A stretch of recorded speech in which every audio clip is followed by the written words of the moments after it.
Hello there, world of tankers, and welcome to the channel. I'm your host, Droodles Blitz, and in today's video, I'll be playing in the AMX AC 48. This is a Tier 8 factory French tank destroyer, and it's a vehicle that received a whole bunch of consumables and provisions in the latest update of the game. See, a lot of people are focused on the Foch, which is the Tier 10 tank destroyer. And the Foch got a lot of nice things. Tungsten, gear oil, super speed boost. Well, it wasn't just the Foch. It was the Tier 9, the Tier 8, and the Tier 7.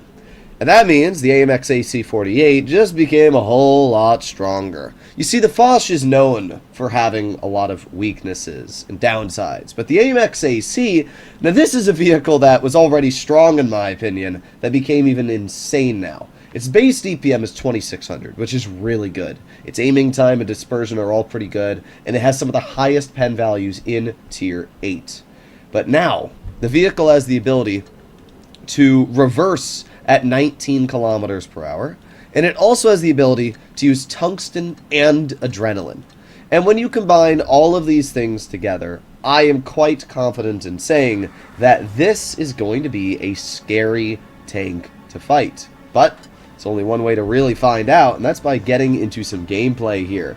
So what do we have in front of us? Well, an all Tier 8 match, which is interesting. You don't normally see these.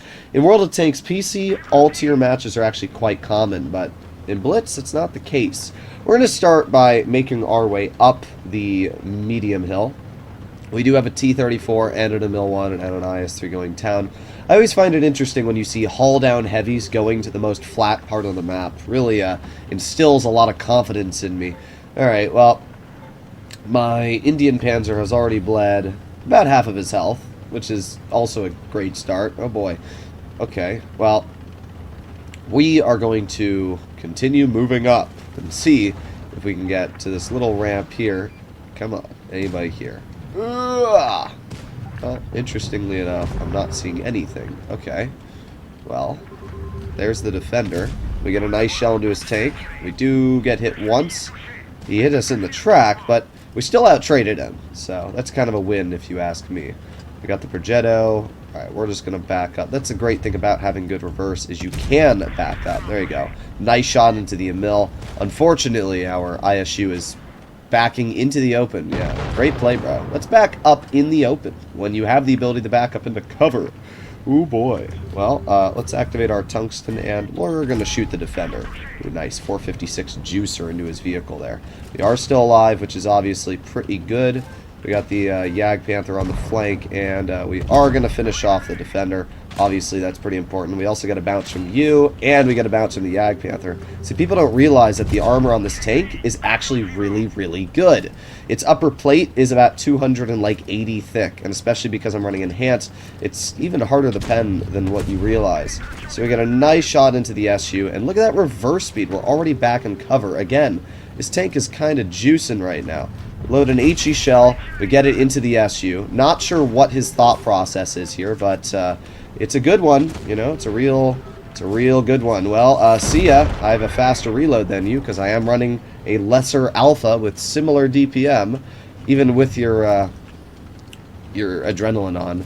Not really sure what to say what his play was there, but at this point we can see that the enemy team is clearly a bit out of their element. I'm going to try and ignore the Emil if I can. I'm going to try and get over and just clear the brass. Even if I bleed some health, it's worth it. Ah, 600 though, that's annoying. But we still got the brass cleared, which is huge. Just getting that player out of the game gives us the ability to no longer have to deal with him in a tank destroyer.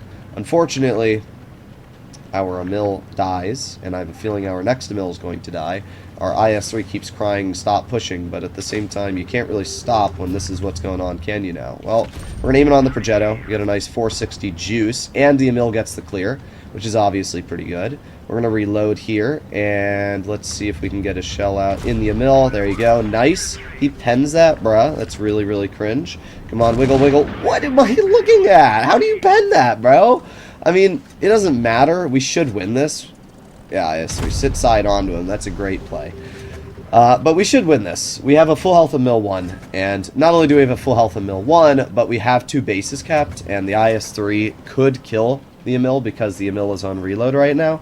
So when you add all these things together, oh well, that's not good. The IS-3 is probably going to die. But either way, point being, we should win this because the Emil 1's dead. There you go. There's the base cap. So a pretty great start for the AMX, and a great example on why the tank is so dangerous. The armor really failed us there in the end. I think what happened was because my hull was angled down, the Emil was able to just go right through my armor. But an ace, 4,220 damage dealt, a high caliber, and top on the team by over double is a pretty good game. 132,000 credits earned. And we can see why. I mean, when you add tungsten and adrenaline, your DPM is through the roof. And when you pair that with the fact that this tank also, as I said, reverses at 19, it allows it to get out of almost any awkward situation it's been stuck in. And that's exactly what happened that last game. We played it very well. The only thing I guess I should have done is I should have gone wide for the Brask rather than over the hill. I just didn't think the Emil was going to drive over. But we won. Our team wasn't the best, but we made it work. Alrighty, we are on Naval Frontier. And what are we going to do on Naval? Well, we got a K2, Stritzfon 81, and a Tiger 2 up against us. We are going to make our way to the Base B crossing overlook. It's a great spot to go, especially in a mobile tank like this.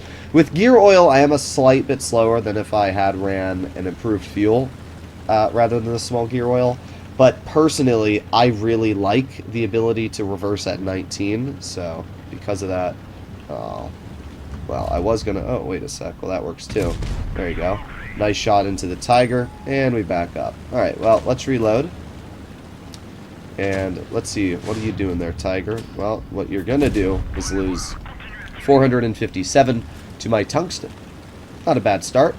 The Tiger pokes again, and we're going to aim it on his vehicle again. We can see that crazy good pen buttering right through his armor. The SP bounces me. And just like that, the enemy team is not doing all too well. We still have our adrenaline left as well. This is what I love about this tank, is that with both options of consumables, it means that you always have 2 different loadouts that you can use here. There you go, 573 into the rear of that Stritzfon. Don't think he enjoyed that very much. We're going to reload again. 3, 2, 1, and... oh, we are able to HE him again. 532. Don't think he liked that. I'm going to over-angle the side, and then, yeah, bait the Annihilator into missing those shots so we can aim it on the Annihilator. Really, though? Really? Come on, gun. What are you doing to me? Alright, let's reload again. Let's see if we can get a shell into the Annihilator, and we're going to go for his...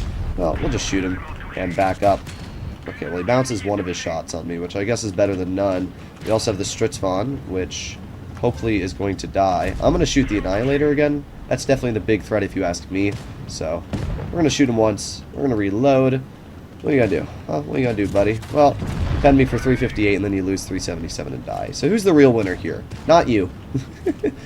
Alright, well, we got the K2 all the way up top, and look at that pen. The pen on this vehicle is actually ridiculous. I mean, armor doesn't matter to the AMX. It's what I love about the tank so much, is that it butters through armor. And when you pair that with the fact that the gun hits real hard as well, it's just a great tank in so many different situations. So at this point, all that's left is a K2. And I'm going to push the K2. We're going to get behind him, though, if we can. I don't know if he's going to face us, but we'll see. We will see. Come on, keep going, keep going. Up the hill I go, up the hill I go. Alright, he shoots my teammate, and... oh yeah, we got a nice shot out. I clicked the wrong consumable. I meant to use tungsten, and I think I repaired something, but I can't get too mad. We got a win, and a pretty solid win at that. This is why I really think the AMX is a super strong tier 8 tank destroyer. I mean, the DPM alone is great. And the armor, oh, look at that, we blocked 1,400. It's not that the armor is amazing. Like, there are weak spots. The lower plate and the hatches on the roof are very weak. But if you're able to just wiggle the vehicle and now use that mobility paired with the tungsten, I mean, that's another 4,000 damage game, another amount blocked, and another ace with 96,000 credits earned. And before you say, oh, those are cherry-picked, no, they're not. They're back-to-back, as we can see. The tank is just absolutely incredible. So, let me know what you guys think in the comments, but I personally really like the AMX AC. I think the latest changes to the vehicle have put it into, like, the almost S tier of vehicles. I'll see you in the next one. Bye-bye.